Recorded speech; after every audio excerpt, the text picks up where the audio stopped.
Hi everyone, welcome into this week's My Weekly CBS Fix. I hope you had a great week. In this week's Parsha Chukas, the Torah tells us to learn a great lesson from the people of Cheshbon. The Torah says, Al Ken Yomer Hamoshlim Bo'u Cheshbon. Therefore, the parable sayers or the poets would say, come to Cheshbon. What was Cheshbon? Cheshbon was the city in the land of Moab. And the king Sichon, he had conquered Moab. Now, this is a piece of history that we may wonder, why is this in the Torah? What's the importance to us?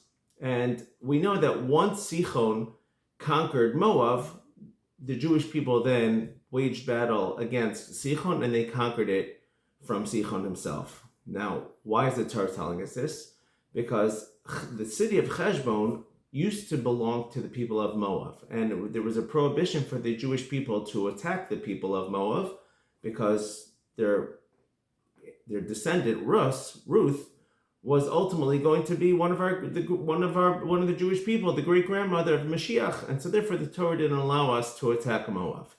So what happened? Sichon instead conquered the city of Cheshbon, and once Sichon had it, so then the Jewish people, when they waged war against Sichon, ultimately the city of Cheshbon fell into their hands. So what are we learning? Well, what are we seeing over here? What we're seeing over here is how Hashem manipulates history, that sometimes some things it seems like an abstract thing. Any observer would have gone, this was a simple war of conquest. Sichon battled against Moab and they won. But that's not what was really happening. What was really happening was Hashem was setting things up to allow that ultimately the city of Cheshbon should be able to fall into the hands of the Jewish people. And so, of course, this is a lesson for us. We should say, Al Ken Yomer Hamoshlim Bo'u Cheshbon. Cheshbon also means in Hebrew to make a calculation. And what's the calculation that we can make about the city of Cheshbon? We can say, one second, the same way Hashem set up that the Jewish people should ultimately be able to conquer Cheshbon, and it fell from the hands of Sichon into the hands of the Jewish people. So we see that all the time Hashem is setting things up. And while it may seem abstract, nothing is abstract. Another lesson we can learn is sometimes it seems like something bad is happening. Why does it look like that wicked person is having so much success? Or why is it that righteous person is suffering? But realize we can't be too zoomed into this situation like we've discussed in the past.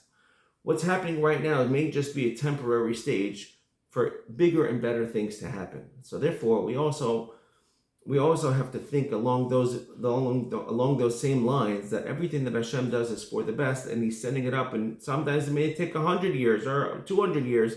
Ultimately, we should see the end game that Hashem has in mind. One other small idea I want to share with you, which are the Mitzvos Asharim, the Path of the Just, wrote that, what does it mean, Bo'u Cheshbon? Make a calculation. Make a calculation. Think to yourself, what are you going to gain by doing a certain sin? And what are you going to lose by doing that sin? And what are you going to gain by doing a mitzvah? And what are you going to lose by doing the mitzvah?